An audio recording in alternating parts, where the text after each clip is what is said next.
I think we're good. Welcome to part 3. I don't exactly remember where we were at. Not too bad. Well, we're going to keep on going anyways. Go. Talk. I don't remember what we were talking about. We were talking about Star Wars. No, fine. I like that you didn't. And that's all there is. Bye, guys. No. Okay, so, yeah, we could have just watched the end of the last video. No. Okay. We got over the boost of the Force. We went over it. We did not reconcile. Whatever. Really, I'm waiting on the next one to see if the puzzle pieces actually fit and make somewhat of a whole. There's so much that we need the second movie, and definitely the third, to explain everything. But as a standalone movie, not good. No, as a standalone movie, ignoring the rest of the franchise, wasn't bad. I enjoyed it. The visuals were nice. The score was exceptional. The new characters were a lot of fun. If you didn't know anything about Star Wars and watched it, you would have been a little lost. Because they didn't explain Han, Chewie, R2, C-3PO, Leia. Any of the original cast weren't explained. Oh yeah, another thing. R2. R2 was in this movie. That should be a good thing. No, okay. I will admit I did not like the cheese ending they did with R2. Oh, well, R2 just so happens to have the whole map minus the one part that's missing. Why? The whole coincidence thing I was complaining about earlier? No. This plays into that. No. If you told me R2 had a full map of how to get to Luke, I'm fine with that.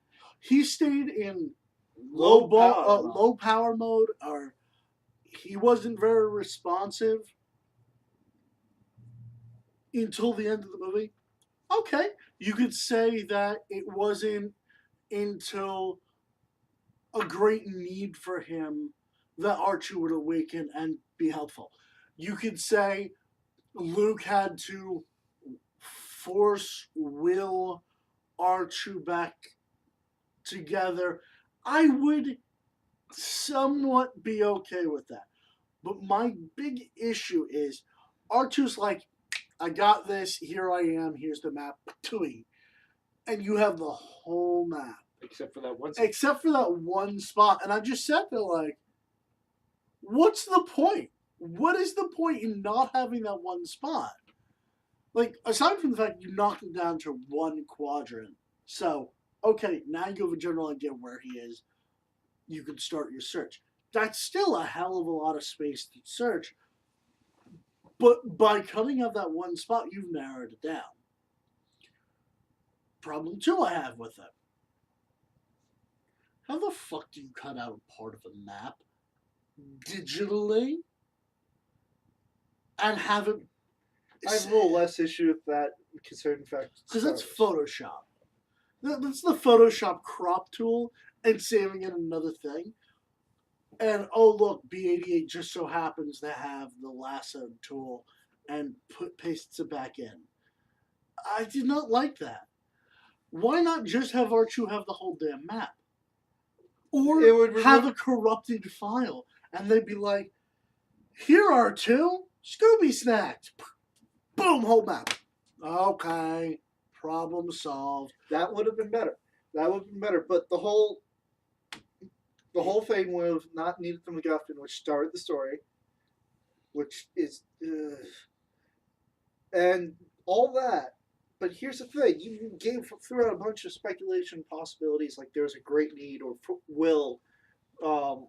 Luke forced it, or somehow made this happen.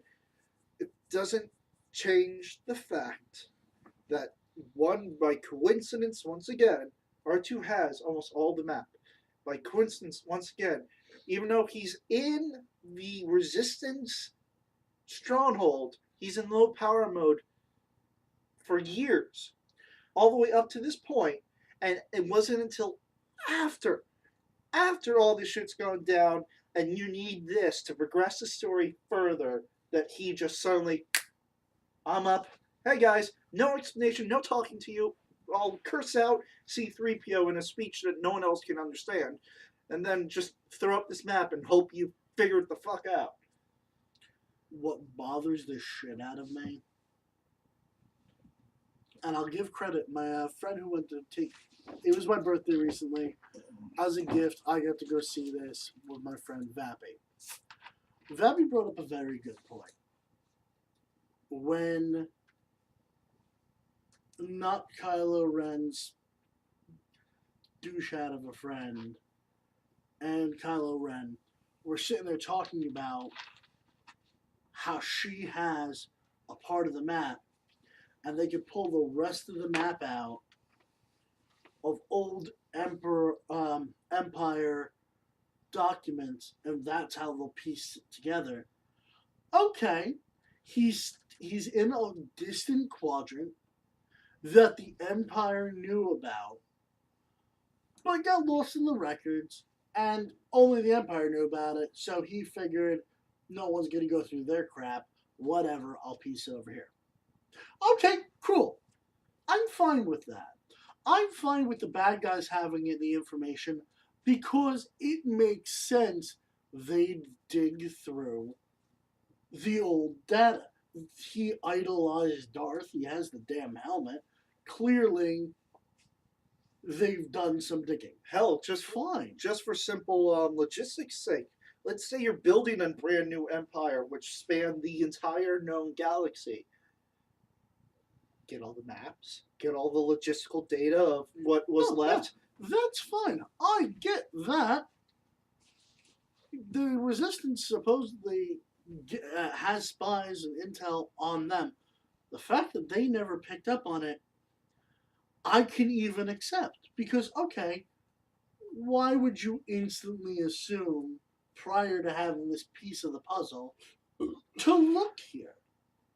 Okay, well, then it all, and Rappy pointed this out, it makes sense why R2 has it. Yeah, because he was with Luke most of the time. Not just that. He kept interfacing with all the Empire's tech on the Death Star, on randomly. Okay. The station on the station. Planet holding up the shield that kept protecting the second Death Star. Okay. He has a reason to have that data. Fine. Why does only his copy have a cutout piece? Because if the file was corrupted, the Empire's file is corrupted. If it was just his, why deliberately cut out that piece? Unless Luke knew he was going there and didn't want to be followed there. That's exactly. And then why not just bring R2 with you? That's exactly the point. That's the only way this happened. One, he figured out where he was going to go, was going to go there, took out that last piece segment necessary, gave it to a trusted friend on a planet that he left his daughter, if that's his daughter, at, and then left to go there, leaving R2 with the rest of the information. And why did the daughter not remember who her or even more importantly, if that guy was to watch out for her, for the daughter and the piece, why weren't they anywhere near each other? Yeah, I mean, he's dead now. It doesn't really matter.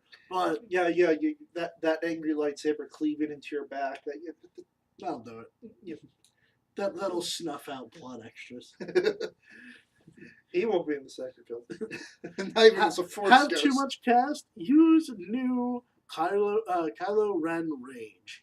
Kylo Ren Rage will destroy your cast and your props. I was just looking for a good place to eat. What do you mean you stopped serving breakfast? Ah! Oh. He's gonna be part of the internet culture For years. He's already, because it's owned by Disney, he's been opted into the Disney Princess Hall of Fame. Here's another thing that actually quite funny, but you kept saying that R2 kept interfacing with Empire equipment, including the Death Star. Have you seen that little comic? No. No, we're skipping this. Oh, no.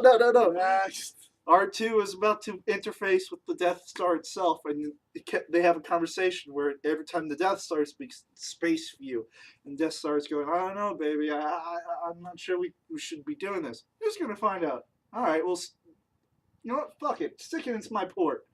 Sticks it in, and the very next picture is B-88. I did see that, and oh my god. R2 head on top of a Darth Star shaped body. Oh, I did see that, and oh my god, yeah. Oh, I thought you were talking about something completely different. There are some dark corners of the internet you don't want to go to. But I do have to say B-88 as the technically new R2. Good. I liked him. He was a volleyball. Him and stairs. No. Him getting tossed around the Falcon and then been like, just fuck this. Good job, Spider-Bot. Oh no, when he was talking to Finn, which is always fun, them having a conversation, him trying to keep it on the down low, so to give a thumbs up to match Finn, the lighter. Oh man. I liked B-88. I like Ray. I love Finn. Finn is my dude. And Poe. I like Poe too. Poe could have used a little bit more screen time. But you know what? The interaction between the initial escape with Finn and Poe, just them feeding off each other, and that bro moment. Oh man, the romance that began right away. Then when they were like in the TIE fighter, and they're like, yeah, and then they start getting shot at, and then you thought Poe died. Oh man, I did not do well with that. I really liked Poe. It took me a half second to realize, wait a minute, he's in the trailers later in the movie. All right, no, he's fine. So I made sure to avoid as much as possible. But Poe had one of the best lines in the movie, which you gotta give him credit for. They drag him in front of Kylo Ren, and no one talks. And he just goes, so do I talk or do you talk? One of us has got to start talking. And I just wanted to sit there and go, you know that was an ad-libbed line where he's just breaking the tension, and they went with it. They were actually talking about that on Conan. Conan was interviewing them, and apparently because he was trying to do the voice, the guy playing Kylo Ren with the mask, so he didn't take the mask off for hours trying to get this voice down. And they do the scene, and J.J. Abrams comes up and goes, great guys, you did great.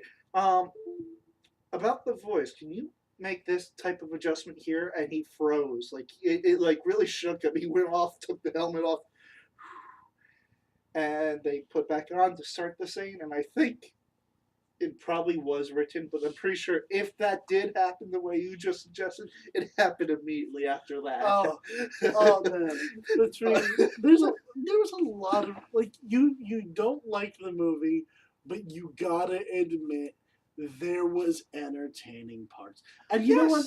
That's, to me, that's a good movie. If I can enjoy parts of it, you got me. Like, okay, for example, the new Jurassic Park movie. Haven't seen it. I will skip that. The new Godzilla movie. Haven't seen it. Shit. See how it feels when you're ready to talk about a movie and the person hasn't seen it? Okay. If you can make the movie tolerable with a few good scenes, I'll still watch it. If you can't hold together a movie, even with some good scenes or some good actors, Green Lantern, for example, I'm sorry. Like, I love Ryan Reynolds. I thought he was funny in just about everything I've seen. That Green Lantern movie was an abomination. And I think that was one of not the last movie I saw, but one of the last few movies I saw in theaters, I really just hated it. There's a reason for that. But this, every dull moment, there was at least one or two chuckles or references I got from something else. So to me, it was a good movie. I will willingly watch it again. Yes. Hell, I'll watch it a couple times. I liked it. Was it as good as the original three? No. Although there's a lot of fans out there, Radiant's the best one of all time, of all of them. Here's the thing. You can only judge that because the original three are out and you've seen them. The prequels are all out and you can see them. The initial reaction to Phantom Menace was massive hatred. Oh yes, there was. There was massive hatred. I know. Think there about was. Jar Jar. Hey, I would like to talk about that when we do the prequels, but you know what? I'm willing to concede that the possibility of the other two movies that are to come. We'll save this. We'll save this. Right now we're stuck in the I don't know where they're going with this. There's too much to be said. And when you break down Phantom Menace and New Hope, right? New Hope, yeah. Yeah, okay, yeah. When you break down those two movies and separate them from the rest of their canon, they're not the strongest. New Hope was great. Don't get me wrong. It inspired so freaking much. But standalone, if that was the only Star Wars movie, they did not continue any further, that was all you got, that movie is lacking a lot. But they made up for it with the other movies to fill in those plot holes. They need to keep people interested in Star Wars from now to what? 2021? 20... No, there's going to be another one in 2 years, and another one 2 years after that, and then one every year. After the trilogy, they're planning on making a Star Wars movie once a year. Okay. But you have to keep people interested in talking about this series for, in theory, the oncoming decade.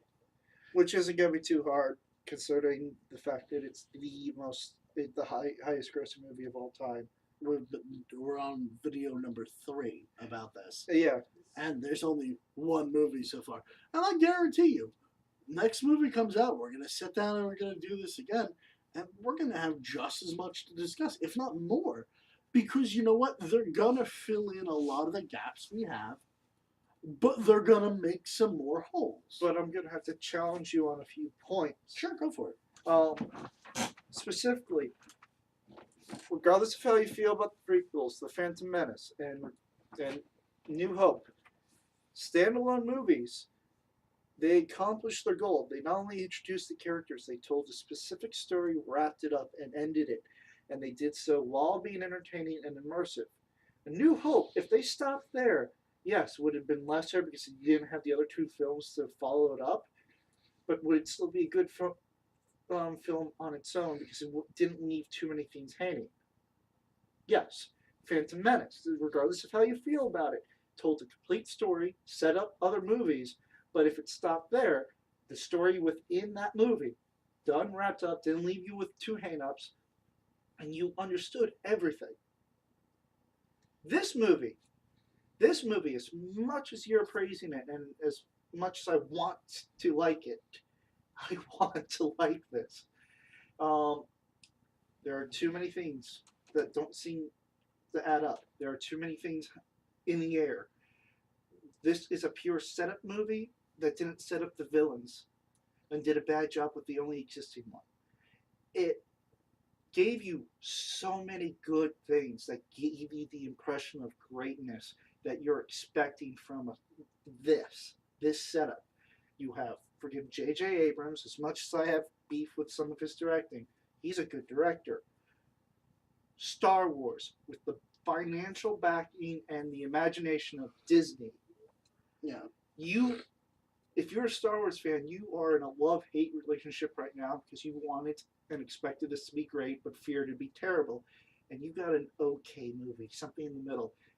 And because it was okay, it hurts more because if you hated it, that's one thing. If you loved it, it's another. The fact that it falls in the middle is it's gut wrenching because you see the potential there, and you're like, why didn't you fucking capitalize on that? I'm holding on to hope that this could potentially go a lot further. And you know what? It will. Whether you like it, whether I like it, there's at least 2+ movies coming. In this trilogy alone, they already have 2 other side movies planned, which is the beginning of Fett and Han Solo. No, the Yoda prequel, Han Solo.